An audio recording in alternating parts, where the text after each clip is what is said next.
Good afternoon, church. It is a pleasure to be able to share some thoughts with you this afternoon and to kick off our new series that is in Paul's letter to the Colossians, which we're calling Jesus Over Everything. It's a cool title. It's simple, but I think it's deep, and it should get your brain and your heart going this afternoon. Jesus over everything. This is probably going to sound really obvious, so bear with me, but we live in really crazy times. I hope you're nodding your head. I hope that's not news to you. We live in crazy times, and 2020, this year, has been the craziest year, at least of my life. Even if you take moving across the state and starting a new job out of the picture for me and Allie, we still have COVID continuing on. We're stuck in our homes. There's bad news on Twitter and on every news station every day. Facebook is not a place you want to be right now. The world is crazy. And there's a million things and a million people who are vying for your attention. And intentionally or not, they're trying to distract you from Jesus. And what's cool about Paul's letter to the Colossians, what's cool about this series, and what I hope is really cool for you, is that the Colossian church was dealing with the exact same stuff that we're dealing with. Obviously, they didn't have COVID going on. They had like some kind of plague or something. But they lived in complicated times. They lived in distracting, unfocused times. And what they have going for them, which is what we have going for us, is that they were a young, inspired, faithful church. They were a new church. And they were a church that was ready to take the plunge and to get even deeper and more mature and stronger. And I think that's where our church is today, in July 2020.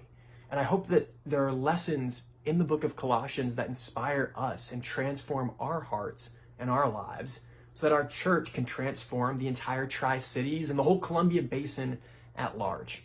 Our church has been digging into evangelism and discipleship all year. And we're going to see themes of evangelism and discipleship in our series. But what's most important, the thing to remember throughout this entire series, is that Jesus is over everything. You know, I have a lot of context and cool stuff that I wanted to share with you about the book of Colossians, but honestly, the Bible Project guys do it better than I could possibly ever do. So we're going to watch a video from the Bible Project. It's about 9 minutes, and take as many notes as you want. It's on YouTube as well, but I hope that this video kind of sets the foundation so we can understand the book of Colossians even better. Here we go.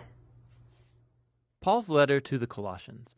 It was written during one of Paul the Apostle's many imprisonments for announcing Jesus as the risen Lord. And the letter is addressed to a group of people that Paul had never met who made up a church community that he didn't start. This church in Colossae was started by a co-worker of Paul's named Epaphras, who was actually from that city.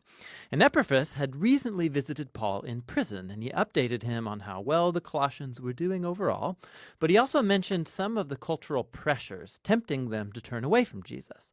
And so Paul wrote this letter to encourage the Colossians to address the issues that Epaphras had raised, and then to challenge them to a greater devotion to Jesus. The letter's design and flow of thought are pretty easy to follow. The opening movement focuses on Jesus as the exalted Messiah. Paul then goes on to show how his suffering in prison is for the exalted Jesus. And then he addresses the pressures tempting the Colossians to turn away from Jesus. After this, he explores the new way of life that Jesus' resurrection opened up for them. So the letter opens with two prayers. Paul first thanks God that he learned from Epaphras that the Colossians have been totally faithful to Jesus, showing love for God and their neighbors, all because of the hope they have in the new creation that Jesus has in store. And so he moves on to pray that they would grow in their wisdom and understanding about Jesus. And then Paul has placed a poem here to help the Colossians and us do exactly that. It's the centerpiece of chapter 1, a poem all about the crucified and exalted Messiah. It has two parallel stanzas, and it's crammed with language and imagery from the books of Genesis and Exodus, from the Psalms and the Proverbs. The first stanza explores how Jesus is the true image of God. In him, the full character and purpose of God is embodied in a human. He's the firstborn, an Old Testament phrase about Jesus' royal status over all creation. He shares in the very identity of the one true Creator God. And by him, all reality, all powers and authorities, spiritual and human, have been created. It's in Jesus the Messiah that we discover the very author and king of creation. And so in the second stanza, we discover he's also the one bringing about a new creation. He's the head of a new body, which refers to Jesus' people, who are the new humanity, of which his own resurrection existence is a prototype. In him, God's glorious temple presence dwells, and so it's through Jesus' death and resurrection that God has reconciled himself to humanity, to all spiritual powers, to all of creation. It's a remarkable poem, and Paul will keep referring back to it as he goes on in the letter. So he first shows how the truth of this poem transforms his own experience of suffering in prison. He's being punished for announcing to the Greek and the Roman world that Jesus is the resurrected Lord and King of all. And so his suffering, he thinks, is not a sign of defeat. It's actually his way of participating in Jesus' own suffering done as an act of love. And so his hardships are actually a cause for joy. He's imprisoned for the surprising news that Israel's resurrected Messiah is creating a new multi-ethnic family. And more, just as the divine glory dwelt in Jesus, so Jesus dwells in and among his international family. Or as Paul says, the Messiah is in you all, the hope of glory. Paul then addresses the cultural pressures that are tempting the Colossians to turn away from Jesus. They were confronted by a combination of mystical polytheism along with a pressure to observe the laws of the Torah. So all these new Christians, they had grown up worshiping the various Greek and Roman gods who governed different arenas of human life. And many simply included Jesus as one more deity that they could worship. There was also great pressure from the Jewish Christian community for these non-Jews to complete their commitment to the Messiah by following all of the laws found in the Torah. Specifically, he mentions eating a kosher diet, observing sacred days, and circumcision. It's very similar to the problem he addressed in the letter to the Galatians. For Paul, to give in to either of these temptations is compromise. It's a failure to grasp who Jesus really is and what he did on their behalf. The Colossians used to live in fear of spiritual powers and elemental spirits, as Paul calls them. But Jesus triumphed over these through his death and resurrection. He freed the Colossians from any obligation to them. In the same way, Jesus fulfilled on our behalf all of the laws of the Torah, which never had the power to transform the selfish human heart anyway. And so what Jesus did in his life and death and resurrection, it lacks nothing. It doesn't need to be supplemented by following the laws. He is the reality to which all of the laws of the Torah were pointing anyway. Instead of the laws, followers of Jesus have the power of his resurrection to change them, which is what he goes on to explore. Following Jesus means joining his new humanity because their lives have now been joined to the risen Jesus' life. And this is why Paul challenges the Colossians to set their minds on things above, where the Messiah is seated or rules at God's right hand. Now, Paul doesn't mean here, think about how you'll one day leave earth and go to heaven. Rather, the heavens are the transcendent place from which Jesus rules now over all of creation. And from there, he will one day return here to transform all things. Or, as Paul says, when the Messiah who is your life is revealed, you too will be revealed with him in glory. So Paul challenges them to live in the present as the kinds of new humans they will one day become. He uses the image of their old humanity, characterized by distorted sexuality and destructive speech. For Christians, that humanity died with Jesus and has been replaced by his own new humanity, which is characterized by mercy and generosity, by forgiveness and love. And this humanity, it transcends the ethnic and social boundary lines of our world to create, in Paul's words, a people where there is no one Greek or Jewish, circumcised or uncircumcised, slave or free, but the Messiah is all and is in all people. Paul then gets really practical, and he shows the Colossians what this new humanity might look like in a first-century Roman household, which was a highly authoritarian institution where the male patriarch held the power of life and death over his wife and children and slaves. Not so in a Christian household. Here, the risen Jesus is the true Lord.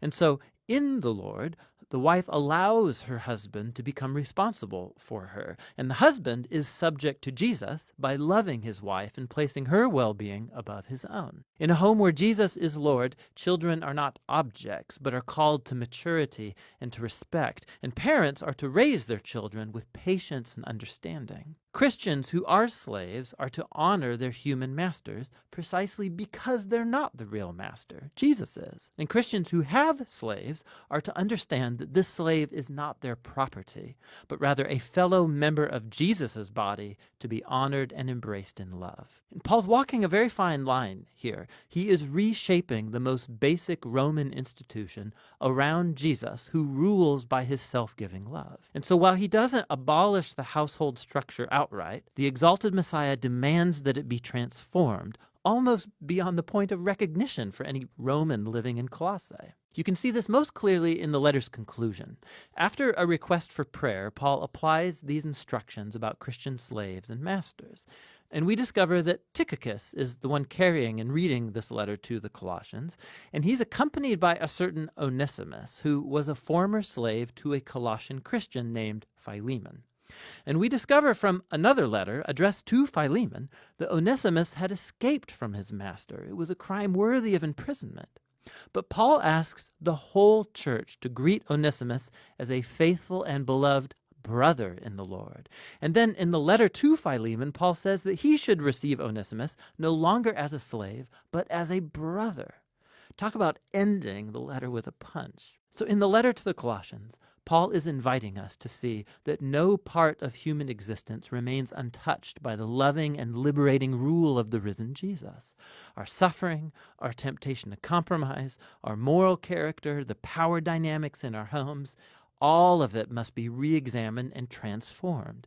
We are invited to live in the present as if the new creation really arrived when Jesus rose from the dead. And that's what the letter to the Colossians is all about. Wow. Good video, right? Great video.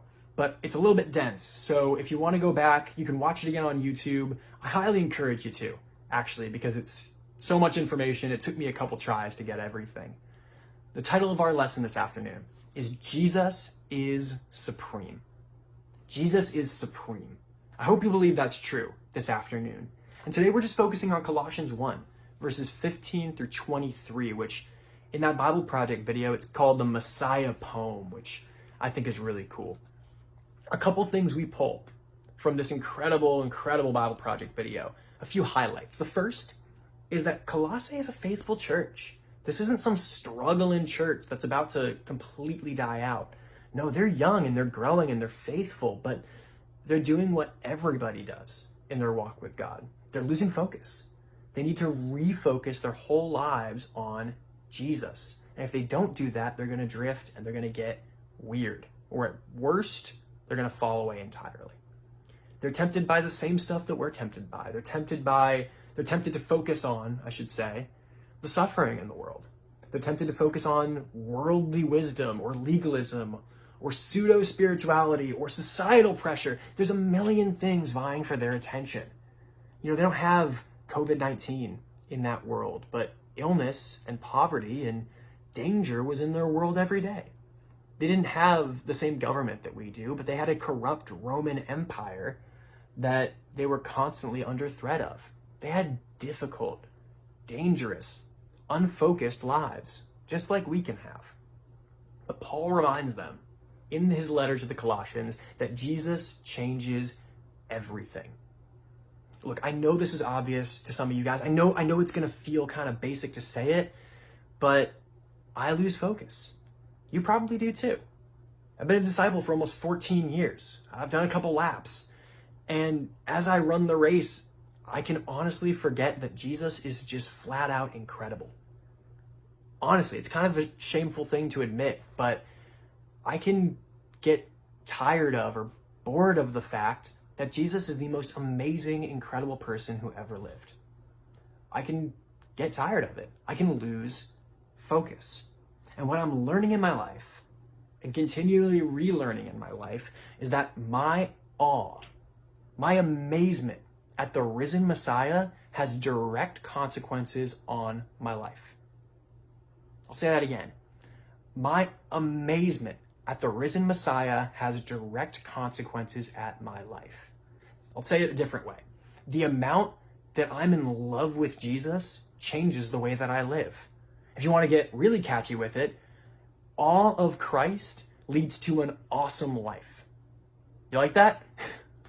All of Christ leads to an awesome life, the best life, but it starts with amazement and awe of Jesus. Let's dig into the scriptures a little bit. Turn over to Colossians 1, verses 15 through 20. It says, "The Son is the image of the invisible God, the firstborn over all creation. For in him all things were created, things in heaven and on earth, visible and invisible, whether thrones or powers or rulers or authorities. All things have been created through him and for him. He is before all things, and in him all things hold together. And he is the head of the body, the church. He is the beginning and the firstborn from among the dead, so that in everything he might have the supremacy. For God was pleased to have all his fullness dwell in him, and through him to reconcile to himself all things, whether things on earth or things in heaven, by making peace through his blood shed on the cross." The Messiah poem. We stopped in verse 20 right there. The Messiah poem. This is sort of a mission statement for the entire rest of the letter. There are themes and ideas in this passage that we're going to see throughout the next 6 weeks as we dig into Colossians. The main point, though, the whole point of this letter is that Jesus is first. He is number one. I'm not talking about first in a list. Not like Jesus and then I'll go take care of the stuff I actually care about, my work, blah, blah, blah, blah, blah. No, Jesus should be at the center of everything we do. You know, the word for firstborn, that gets used there a bunch of times. That word in Greek comes from the word proton. And I don't want to get too nerdy on you, but hopefully you guys remember what an atom looks like. If not, this is kind of a crude representation. It fit with the theme of the slideshow, so I just thought it was going to work really well. This is a proton. A proton goes in the center of an atom. And revolving and spinning around a proton are electrons and neutrons, and hopefully you remember a little bit of high school biology or physics or whatever. The proton is at the center, and in the same way, Jesus should be at the center of our lives. He's first. He's number one. Check this out. Paul doesn't just describe one way that Jesus is supreme. He describes 12 different ways that Jesus is supreme. That's crazy. 12 different ways. And if you know like some biblical numerology, you know 12 is a pretty important number. 12 ways. He says that he is the beginning. He says that he's the image of the invisible God, the one by whom all things were created. Sorry for the typo. He says all fullness was pleased to dwell in Jesus, that he's a reconciler. He's the head of the church. He holds all things together. He's before all things. He's the supremacy. The preeminence is another translation might say. Look at all that. Look at all the ways in which Jesus is number one in the universe. What we see here, what we're going to see hopefully throughout Scripture, is that in every way, conceivable way, Jesus is the best and the most worthy of our attention and our praise. Hopefully I'm getting some amens right there. Jesus is number one. Jesus is the best. He's incredible. And if you're not in awe of and inspired by Jesus, you need to get refocused. I want to focus this afternoon, I want to focus on 3 different ways in which Jesus is supreme. The first is in verse 15. Maybe you can hop back there. It says that he is the image of the invisible God. We'll stop right there. That's it. That is way number one in which Jesus is supreme. He is the image of God. And think about what that would have meant to a first century Jew or a Gentile. God at that time was invisible. He was up there. And you didn't talk to him. You didn't interact with him. That was for Old Testament times. In Jesus' time, God was distant. You know, a lot of philosophers nowadays They came up with the idea of the watchmaker God, which is like God wound up the watch of humanity and is just letting it run. And he doesn't interact with humans. He doesn't talk to humans. He doesn't care about humans. That is not the God we serve. But that's, for a lot of people then and now, their idea of God. Like, you go and talk to people at your work or at your school or whatever, and they don't talk about seeing God every day. They don't talk about having an intimate relationship with God. But what Paul's saying here is that Jesus is present and visible, and he represents God in the flesh for us. In fact, Jesus isn't just as real as the life around you. Jesus is more real than the life around you. He's visible. He's tangible. And yes, you can't hold Jesus' hand physically right here, right now. But the reality of the risen Jesus, the truth of the Messiah, is more true than anything else going on in your life. Maybe you have major drama at work right now. I don't know. Maybe you do, maybe you don't. But Jesus has been around a lot longer than that drama, and he's going to be around a lot longer after it. Maybe you have challenges in your family or amongst your friends. Maybe the world around you is scaring you like it scares me sometimes. Maybe COVID has you freaked out. That's normal. But Jesus is more real than any of those things. And Jesus is going to last longer than any of that stuff. Jesus is the visible image of the invisible God. There are times, though, where we get distracted. I'll give you an example. I've been getting up early, trying to start my days right, but naturally, where does my attention go first? It's the thing that's recording me right now. It's my phone. Shameful, I know, but forgive me. I go to my phone first. I wake up. As I'm making coffee, I scroll through Twitter, and I've realized recently that I've become kind of addicted to Twitter. And not because it's so good, and not because it's so awesome and I get such encouragement from it. I've become addicted to Twitter because I'm constantly opening it, waiting for the next bad news to hit. Okay, what bad thing happened today? You know what I mean? It's not healthy. And in my brain sometimes, there's an idea that what's happening on Twitter is the most real thing in the world right now. What's happening on the news, what's happening on my Facebook feed or my Instagram feed is reality. But that's not true reality. Jesus is real. Jesus is an authority. Jesus is powerful. Jesus is consistent. And Jesus can take care of these scary things going on in our lives. But the problem is we give our attention to the problem instead of the solution. Maybe you can relate. Here's the truth. Our attention goes to the things that we see the most every day.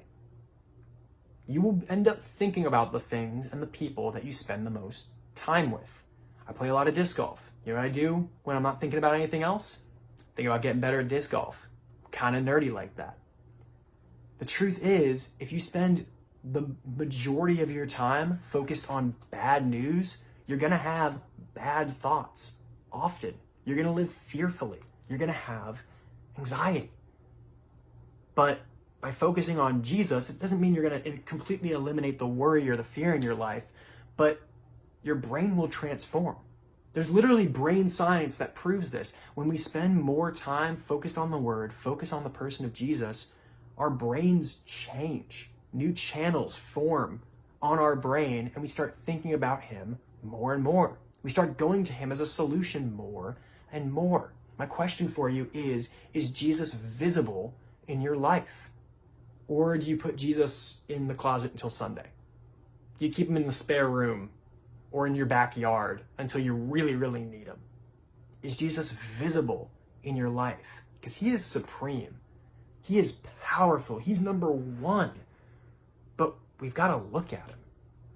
So the first thing is that He is the image of the invisible God. The second way in which Jesus is supreme is that He is the author and king of creation. I love thinking about Jesus this way, as an author, as the writer of creation, and most importantly, as the king of creation. You know, these things that steal our attention, the news, family drama, workplace drama, stress, suffering, these things were authored by Jesus. The person in your life who you kind of can't stand right now, Jesus made them. Jesus loves them, and Jesus is in authority over them, whether they know it or not. The struggles and hardships and scary things in the world, Jesus has power over those things. You know, it reminds me of when I was a kid. We went to a Barnum and Bailey circus, and it was the coolest thing in the world. There were clowns, which I didn't really like very much, but they were all getting out of the car, and it was a circus. You know what I'm talking about. And the thing I remember so vividly about this circus, besides the guys on the motorcycle who were all zipping around each other, I remember the lion and the lion tamer. And I'm sure you've seen an act like this before on TV, or maybe you've seen it in person, but it's kind of stunning to watch in real life. You know, this guy comes out, he's got this cool vest or whatever, and a whip, and he flourishes the whip. And you're like, wow, pretty impressive whip work. But then the lion comes out. And it doesn't matter what this guy does with the whip for the rest of the show, all you can look at and focus on is the lion. Why? Because the lion's scary. And maybe you're afraid of the lion's teeth, or the lion's claws, or the lion's hair if you have allergies.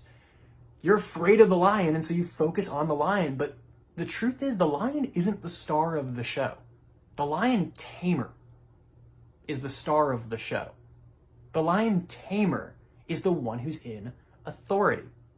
But we let our fears get the best of us, and we watch the crazy beast that's actually been tamed a long time ago, rather than the one who's in control. Does that sound familiar to you? Maybe you do this in your everyday life. Maybe you're more focused on the lion than the lion tamer.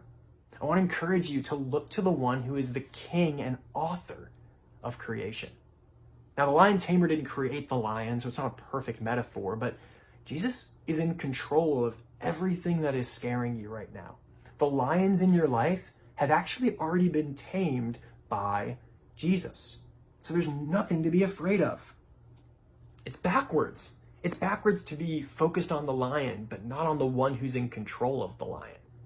You know what I mean? What are you afraid of? What gets your attention? What are you most focused on? Are you afraid of social struggles, the things that are going on in our world right now that are scary and are a little bit dangerous? Are you afraid of COVID? Are you getting focused on self-care and taking care of yourself? Because there's just so much crazy in the world and I'm just going to focus on myself because that's what, the Today Show told me to do.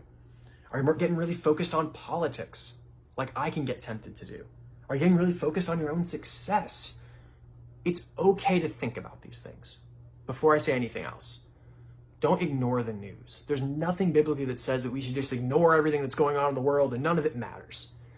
But are they lions that you've given your attention to?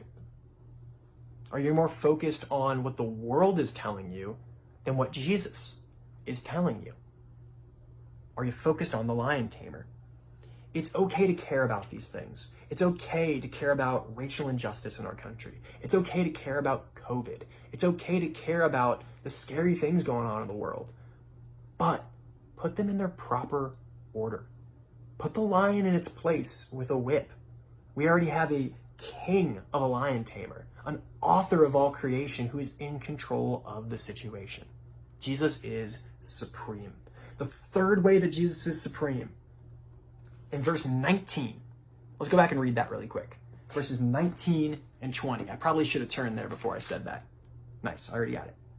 Verse 19 says, "For God was pleased to have all his fullness dwell in him," that's Jesus, "and through Jesus to reconcile to himself all things, whether things on earth or things in heaven, by making peace through his blood shed on the cross."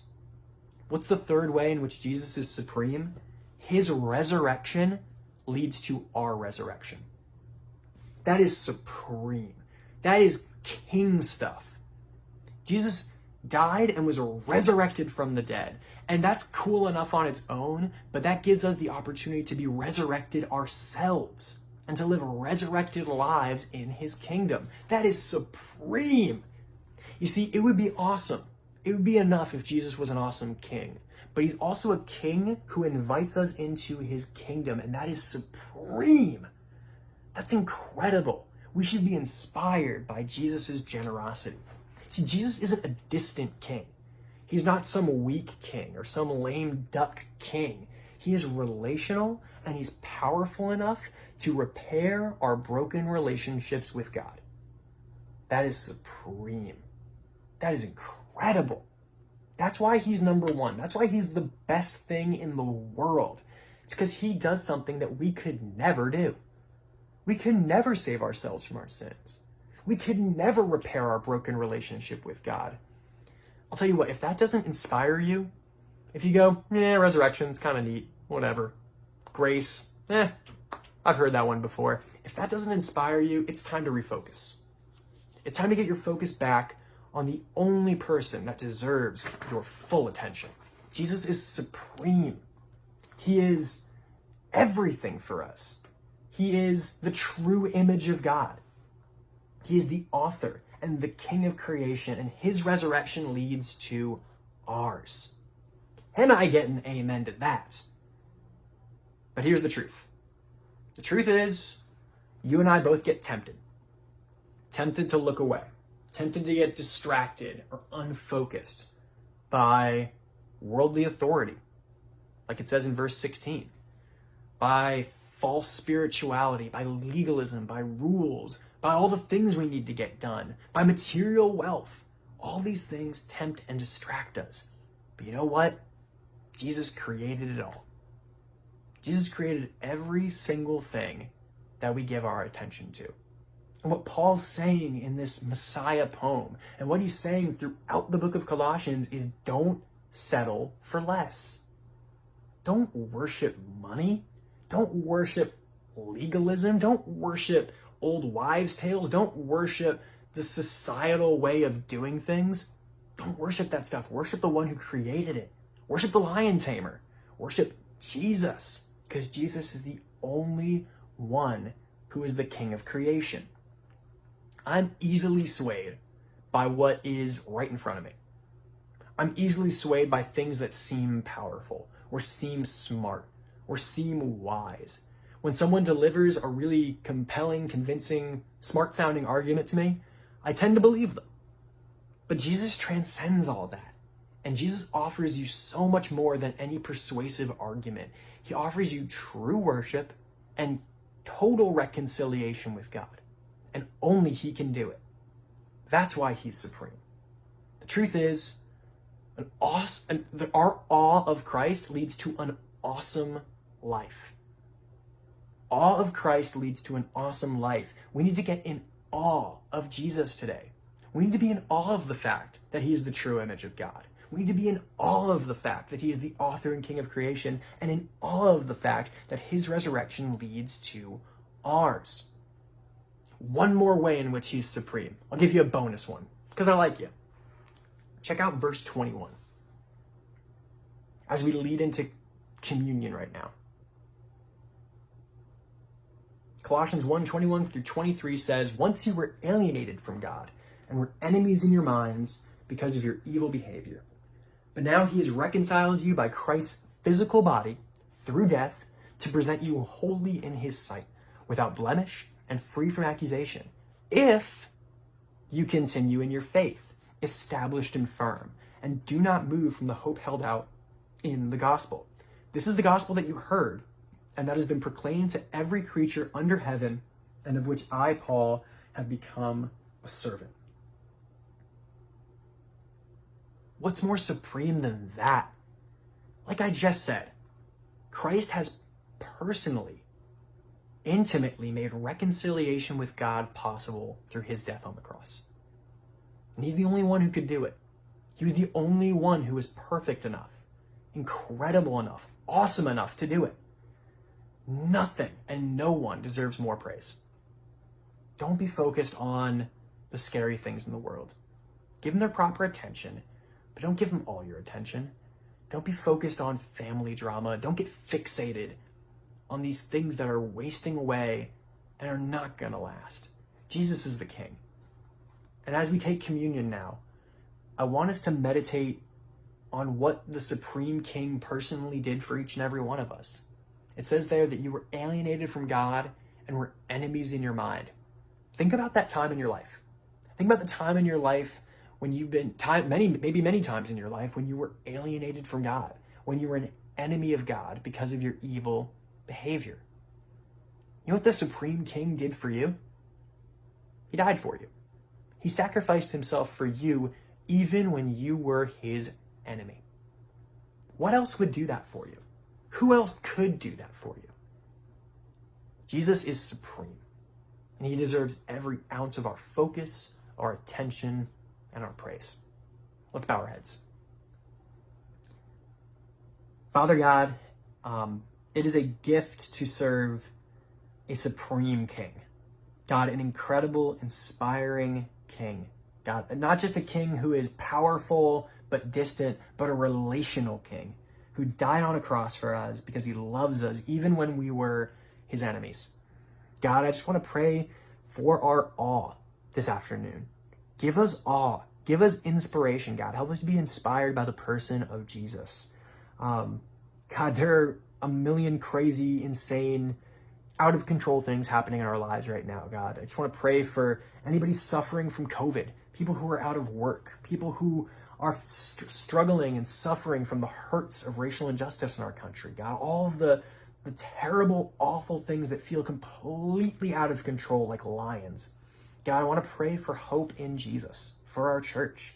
And I pray that as we gain that awe, that inspiration, that we can be an inspiration to the rest of the community, that we can lead the rest of the Tri-Cities to your Son, the Supreme King. God, please be with our time of communion. God, I want to pray for this bread and this cup to represent your Son's broken body and spilt blood. I just pray that we can properly, righteously, God, that we can take our communion in a way that glorifies him, that focuses on him, and shows proper gratitude and praise to him. God, please be with the rest of our service. We love you. Pray all these things in your Son's name. Amen.